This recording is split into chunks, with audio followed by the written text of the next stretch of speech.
అందాల పోటీలు ముంబైలో కూడా జరిగినాయి. దీనికి ఎందుకంత బిల్డప్? ఎవరన్నారు? మీ దొరబిడ్డ కేటీఆర్ అన్నాడా? మీ పింకీలకు ఎప్పుడు వేరేటోళ్ల మీద బురదలుడే పని.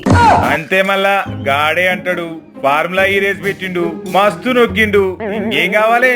గట్లయితే ఎన్ని దేశాలకించి అందాల రాణులు వచ్చిర్రు? 110 దేశాలకించి వచ్చిర్రు. ప్రారంభోత్సవ వేడుకలు గచ్చిబౌలి స్టేడియంలో ధూమ్ గా చేసిర్రు. ఇక ఇప్పుడు ఇవన్నీ చూసి కేటీఆర్ గాడు కుల్లి కుల్లి చేస్తాడు. దాంట్లో ఉందిలే, మా గులాబీ పార్టీ హయాంలా మస్తు చేసినాం. ఇవాంకా ట్రంప్ ను తెచ్చినాం. ఏంది చేసేది? దోసుడు తప్ప ఏం చేసిర్రు? ఇప్పుడు మిస్ వరల్డ్ పోటీలలో చూడుర్రి, తెలంగాణ సంస్కృతి, కళలు, సంప్రదాయాలతోటి చేస్తుర్రు. మీరేమన్నా చేసిర్రా?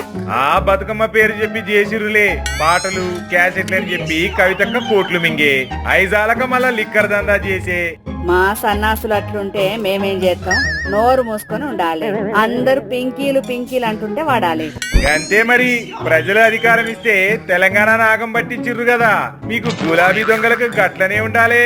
చక్కగా మిస్ వరల్డ్ పోటీలైనా చేయుర్రి, చూడక జత్తమా చూస్తాం.